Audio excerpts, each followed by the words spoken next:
نبی اکرم صلی اللہ علیہ وآلہ وسلم کی شان رحمت ربیع الاول کے مہینے کو آپ سے خاص نسبت ہے۔ اس کی 12 تاریخ آپ کی تاریخ وصال ہے اور ایک رائے کے مطابق یہی آپ کی تاریخ ولادت بھی ہے۔ چنانچہ اسی نسبت سے اس دن عید میلاد النبی کا یوم ولادت منایا جاتا ہے۔ بلا شبہ رسول اللہ صلی اللہ علیہ وآلہ وسلم سے ہر مسلمان عقیدت و محبت اور جذباتی وابستگی رکھتا ہے۔ جہاں تک اس بات کا تعلق ہے کہ ہم نبی اکرم صلی اللہ علیہ وآلہ وسلم کی عظمت کا ادراک کریں تو یہ بات ہمارے لیے ناممکن ہے۔ ہم بس یہی کہہ سکتے ہیں کہ اللہ تعالیٰ کے بعد اس کائنات میں سب سے زیادہ قابل احترام ہستی حضرت محمد صلی اللہ علیہ وآلہ وسلم کی ہے۔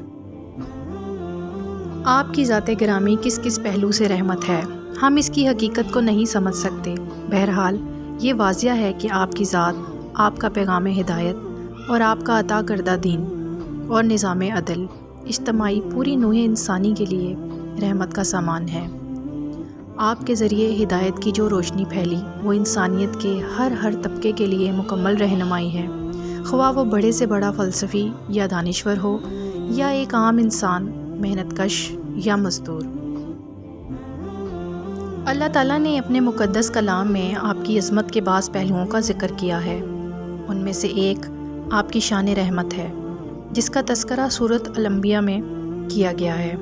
فرمایا، اور اے نبی، ہم نے آپ کو بھیجا تمام جہان والوں کے لیے رحمت بنا کر۔ سورۃ الاعراف کی آیت 156 اور 157 میں پوری نوع انسانی کے لیے بلکہ قیامت تک آنے والے انسانوں کے لیے آپ کی رحمت کے بعض اہم پہلوؤں کو نمایاں کیا گیا ہے۔ اس سے پہلے بنی اسرائیل کے استغفار کا ذکر ہے، جس کا پس منظر یہ ہے کہ جب حضرت موسیٰ علیہ السلام شریعت پانے کی غرض سے کوہ طور پر گئے تو آپ کے پیچھے قوم نے بچھڑے کی پرستش شروع کر دی۔ یہ بہت بڑا جرم تھا، چنانچہ اسی جرم پر قوم کو سخت سزا دی گئی۔ سزا یہ تھی کہ جن لوگوں نے یہ جرم کیا تھا انہی کے عزیزوں اور رشتہ داروں نے انہیں اپنے ہاتھوں سے قتل کیا۔ اس سزا کے بعد اجتماعی استغفار کے لیے حضرت موسیٰ علیہ السلام قوم کے 70 افراد کو لے کر کوہ طور پر تشریف لے گئے۔ وہاں اللہ سے استغفار ہوا۔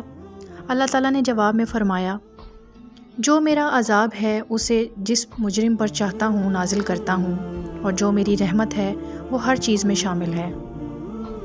مطلب یہ ہے کہ اللہ تعالیٰ کی رحمت اپنی جگہ، مگر جنہوں نے خود ہی اپنے آپ کو عذاب الہی کا مستحق بنایا وہ اس کے عذاب سے بچ نہیں سکیں گے۔ دوسرے لفظوں میں اللہ تعالیٰ فرما رہے ہیں کہ میرا دامن رحمت بڑا وسیع ہے، آؤ میری طرف توجہ کرو، آؤ مجھ سے گناہوں کی مغفرت مانگو، آؤ میرا دامن رحمت تھام لو۔ اب اگر کوئی خود ہی اس سے رجوع نہ کرے جو عملاً طے کر دے میں نے اس کی رحمت سے محروم رہنا ہے، تو ظاہر ہے ایسے ظالم کے لیے اللہ کا عذاب پھیرا نہیں جائے گا۔ یہ اسی قسم کی بات ہے جو آپ صلی اللہ علیہ وآلہ وسلم نے ایک موقع پر فرمائی کہ ہر بندہ مومن جنت میں داخل ہوگا ماں سوائے اس کے کہ جو خود ہی انکار کر دے۔ صحابہ نے پوچھا، یا رسول اللہ صلی اللہ علیہ وآلہ وسلم کہ ایک کون ہوگا جو جنت میں جانے سے انکار کرے گا؟ آپ نے فرمایا، جس نے میری اطاعت کی وہ جنت میں داخل ہو جائے گا، اور جس نے میری نافرمانی کی اس نے گویا خود ہی جنت میں جانے سے انکار کر دیا۔ اللہ تعالیٰ نے آگے فرمایا، میں لکھ لوں گا اس رحمت کو ان لوگوں کے لیے جو تقوی اختیار کریں گے اور زکوٰۃ دیں گے اور جو ہماری آیات پر ایمان رکھتے ہوں گے۔ مفسرین کا کہنا ہے کہ اللہ تعالیٰ کی ایک رحمت عام ہے اور ایک خاص۔ یہاں رحمت خاص کا ذکر ہو رہا ہے۔ اس کے مستحق وہ لوگ ہوں گے جو تقوی اختیار کریں گے، زکوٰۃ دیں گے، یعنی حقوق اللہ اور حقوق العباد کا خیال رکھیں گے اور اللہ کی تمام آیات پر ایمان لائیں گے۔ اور اس رحمت کے اصل مستحق وہ لوگ ہوں گے جن کا ذکر اگلی آیت میں آیا ہے، جہاں فرمایا، وہ لوگ جو میرے رسول امی کا اتباع کریں گے، جن کے اوصاف کو وہ اپنے ہاں تورات اور انجیل میں لکھا ہوا پاتے ہیں۔ نبی اکرم صلی اللہ علیہ وآلہ وسلم کی رحمت للعالمین ویسے تو عام ہے، لیکن رحمت خاص ان لوگوں کے لیے ہے جو آپ پر ایمان لانے والے ہیں اور آپ کی اتباع کرنے والے ہیں۔ یعنی اگر کوئی پہلے سے یہودی یا عیسائی تھا مگر اس دور میں پیدا ہوا جو نبی کی رسالت کا دور تھا، تو وہ حضرت صلی اللہ علیہ وسلم پر ایمان لائے گا اور آپ کا اتباع کرے گا تو وہی اللہ کی رحمت کا مستحق ٹھہرے گا۔ حضور محمد صلی اللہ علیہ وسلم کو امتیازی شان والا نبی مانا جاتا ہے اور وہ دنیا کے تمام انسانوں کے لیے رحمت کا پیغام بھی تھے۔ حضرت محمد صلی اللہ علیہ وسلم کی خصوصیات کثیر ہیں جو کہ ان کی شخصیت کو نمایاں بناتی ہیں۔ رحمت للعالمین، حضرت محمد صلی اللہ علیہ وسلم کو اللہ کی طرف سے پوری دنیا کے لیے رحمت فراہم کی گئی تھی۔ ان کا کرم اور مہربانی ان کے اشیاء کو پوری دنیا میں معروف بناتا ہے۔ علم و حکمت، حضرت محمد صلی اللہ علیہ وسلم کو علم اور حکمت کی کامیابی کا سرور ہوا۔ ان کی حدیثیں اور احادیث اسلامی علم کی معیاری مصادر ہیں۔ اخلاقی قدوسیت، حضرت محمد صلی اللہ علیہ وسلم کی اخلاقیت اور پرہیزگاری ان کی شخصیت کی خصوصیات میں شامل ہیں۔ ان کا اخلاق سب سے بلند معیار کا تھا۔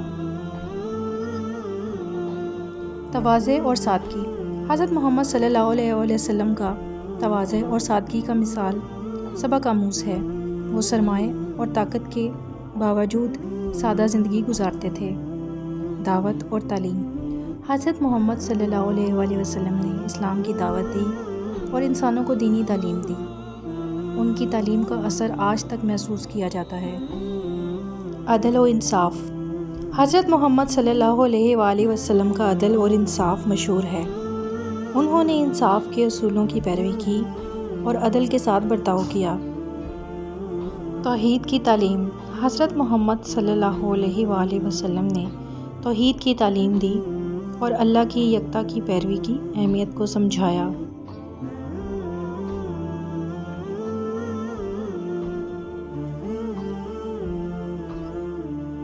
یہ خصوصیات حضرت محمد صلی اللہ علیہ وسلم کی شخصیت کی اہم خصوصیات ہیں۔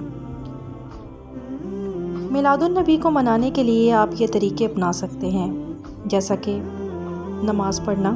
آپ عید میلاد النبی کے دن نماز میں اللہ کی حمد و ثنا، درود شریف اور دعا شامل کر سکتے ہیں۔ آپ درود شریف صلوات پڑھ سکتے ہیں جس سے پیغمبر محمد صلی اللہ علیہ وسلم کی تعریف اور سلامتی کی دعا کی جاتی ہے۔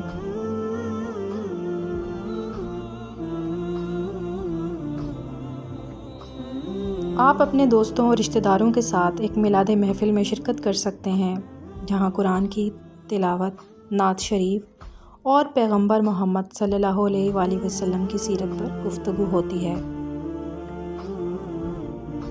عید میلاد النبی کے دن صدقہ دینا بھی ایک طریقہ ہے۔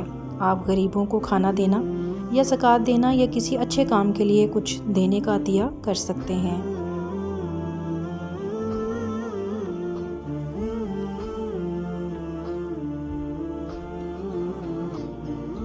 آپ پیغمبر محمد صلی اللہ علیہ وسلم کی سنت، ان کے طریقے اور عمل کو اپنی زندگی میں عمل کر کے ان کی یاد منانے کی کوشش کر سکتے ہیں۔ یہ سب طریقے ہیں جن سے آپ عید میلاد النبی کو منانے کی کوشش کر سکتے ہیں۔ یاد رہے کہ اس دن پر عبادت اور نیک عمل کرنے کا مقصد پیغمبر محمد صلی اللہ علیہ وسلم کی سیرت اور ان کا پیغام یاد رکھنا ہے۔